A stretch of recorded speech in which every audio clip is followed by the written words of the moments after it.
What is going on, guys? So here's what's going on here. I'm trying to get this put together. Got a couple different timing gears there. Putting the cam degree on there, degreeing the cam in. And I got some intake bolts and a brass freeze plug kit. Went to Advanced Auto Parts and they said they couldn't get freeze plugs for a big box Chevrolet anymore. I only needed 3 of them. I got 3 on the floor there, but I figured I'd buy the extra ones just in case they become unavailable. But yeah, gonna get this buttoned up. Got the pan over there. Got the oil pump put on last night. Got the milled-on pickup with the strap. Got the hardened rod for the distributor there to the oil pump with the sleeve on it. And got a nice pan there for it. So that's where we're at on this. And sort of organize my paint cabinet over there and stuff. So I wanted to stir the shit up a little bit today. And this is it's like epoxy primer controversy, I guess. But I figured I'd go ahead and put my two cents in case something bad happened. I would feel bad if I didn't say something. But here, I got a haircut too. What do you think of that? I don't know where this started, but I've seen a couple guys putting grease and wax remover on filler, and that's just that's the worst idea since whole milk. That's not a really good thing to do. I'll give you an example. If you painted long enough, and you know, you get a body man every once in a while, it doesn't get its stuff quite straight, and when you block it, you go through. I can't find where to put this camera, and you got that little spot, you know, popping through, and you should really reprime it or seal it or something. And usually sealer, it doesn't really take care of it. 2K sealer is much better at it than a 1K. If you use 1K, you definitely run into this problem. But if you break through on the plastic and you put a 1K sealer down, or if you don't seal it at all and you try to put paint over it, the paint will suck into the body filler. Body filler is very porous. It doesn't matter what brand of body filler you use. In general, most body fillers have a heavy content of talcum. Talcum is powder, and it's very susceptible to moisture and stuff like that. That's why we prime it and seal the body filler. You can't paint over body filler because you get those rings or spots. The top coat will actually suck into the body filler. So the primer, the epoxy, whatever your choice is, that's what seals the substrate to the car, and it gives you a surface to paint over. The Bondo in no way is a substrate. You always have to primer that some way or somehow to get the paint from wicking into it. So I've seen people try to do a little test, and it doesn't matter the results of your test or who showed you how to do that or who's doing it. I'm not saying it's right or wrong, because you know, you can do things the wrong way and get good results. I'm just telling you, I've been doing this for 35 years every day. I sell stuff now, and I've never recommended body filler or grease and wax remover over body filler. I've never seen it done at any of the shops I've worked at, and it just seems like a really bad idea to me. Now, with that being said, I don't wet sand body filler either, but I do go to a shop that turns out some really nice cars and they wet sand their body filler. So you can do a lot of bad stuff with body filler, with paint, with this kind of stuff when you do painting on cars. And that's why I sort of stopped making the painting videos, because I sort of don't do stuff unless it's from the book, because I want a warranty. You know, I want to be able to, you know, have recourse. And I want to be able to give my customers recourse too. So, you know, you can't do stuff that's not recommended. So maybe read the body filler section and see what they recommend, and you won't see, you know, use grease and wax remover. I've heard other debates about grease and wax remover, and grease and wax remover is a lot like epoxy primer. It's one of those things that you can actually do without. When I first started getting into this business, we did a lot of enamel jobs, and Amberflint, Emeron, Star Thing, different R&M type paints that were single stage components, you know, 2-part, but no clear coat.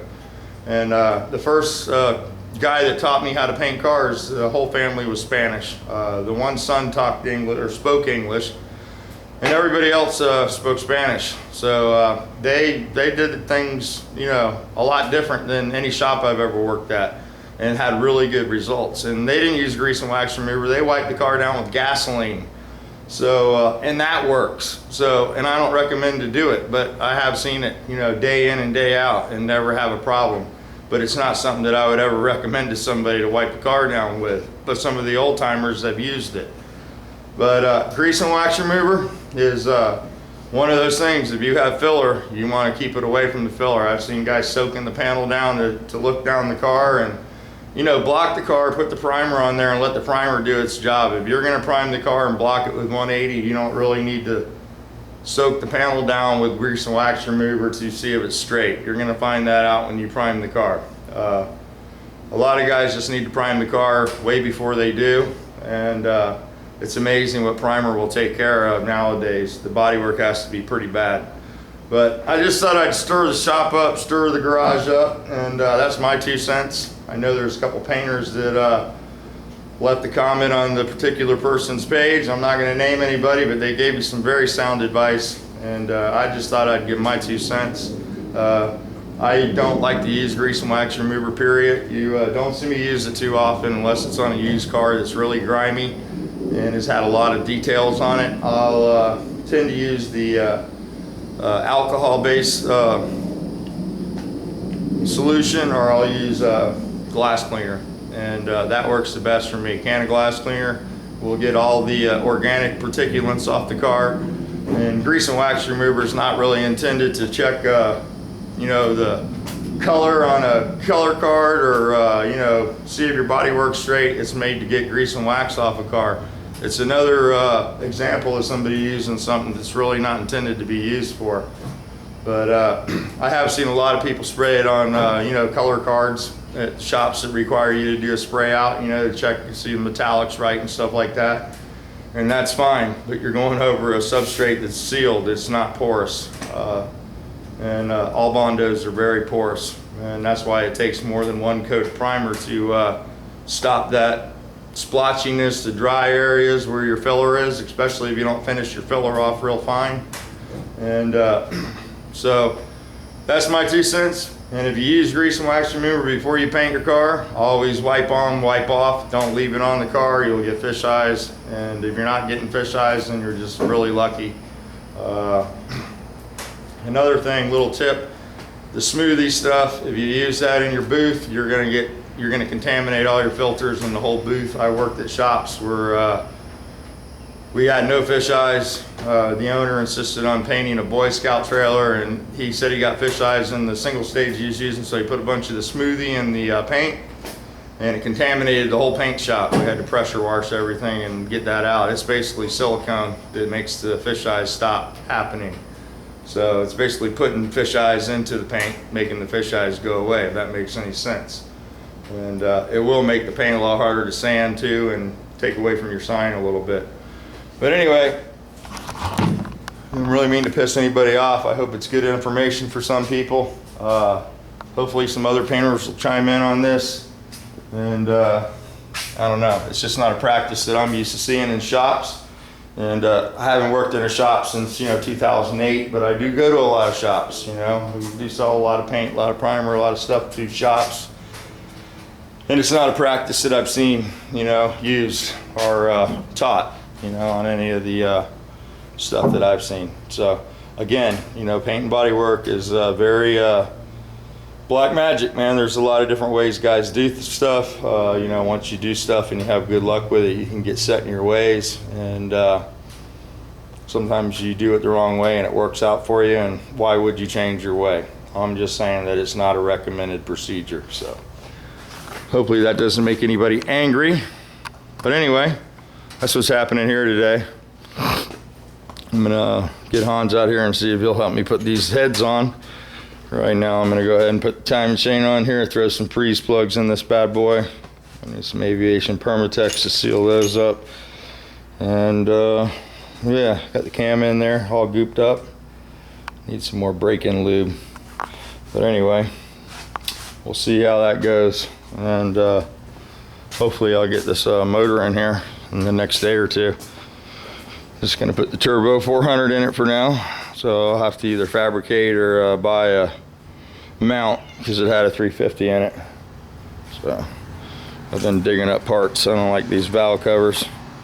I was thinking about trying to bolt those down to the mill table and cut the name off the top of them there. My buddy did a set like that he had. He cut the ear cent off the top and they look pretty cool. So we might do that. But I got a few more big block parts to dig out. Can't find, I had another timing chain that had an adjustable gear on the bottom of it. And I can't seem to find that, so I'm looking for that. So I got no memory. But I do remember that grease and wax remover is not good on Bondo, so anyway. But a lot of the stuff that I like to do, some people think are weird. So, you know, you got to take it with a grain of sand. It's like Tommy Shoe says, own it yourself. Do your own research. And, you know, I would ask people that do it for a living and see what their perspective is on it before you have a big problem. So anyway, I got the deck lid in here. This is next. I'm gonna get this sanded down here in a little bit. Got another big old chip there. You know, the more it sits around, of course, the more stuff happens. So looks good in here because there's no light. But when you get out of the paint booth in here, there's white spot, you know, everywhere I put paint. So I'm gonna try the, I think this was medium titanium. I'm gonna try the dark, and I think we'll have that. I need to get over there, put this on, and get that car buffed. I go up to Gainesville next Monday, I think, for my first doctor's visit there at Shands. So I want to try to have the motor in this before I get all crippled up. That way, you know, I can just bolt stuff on it as I go. I already got a water pump and alternator, all the stuff to make it run, distributor, all that stuff. I'm not going to use the billet distributor because I'm going to build another motor. I got another motor in mind, and I'm going to use this in the next project. So it'll be a little better motor, you know. So anyway, not a real John Kerry day here, a little cloudy, gonna rain, but not too bad. And yeah, got some stuff for the bus today, some wire and some connectors and stuff like that. I don't know if I showed you guys, I've been building some panels for this. I got to get those fastened in. There we go. I got the door panels made, got the door handles cut out, got 2 of those. This is an extra one for a pattern. There's the other one. Got that side piece made. Got this piece here made. That's a sort of tough angle. I've been sanding it with a block, getting it to move over. And yeah, I got to fasten these down. I got one more to build for that side, and then a couple to build for the sides of the seats. Take the seat belts off, box that in with some paneling, and I think I'm going to build a console right there to hold some drinks and stuff, because there's nowhere to put anything in this thing. So I'm going to put some insulation in here. I'm not putting it in the doors because I don't want the doors to leak and get the insulation wet.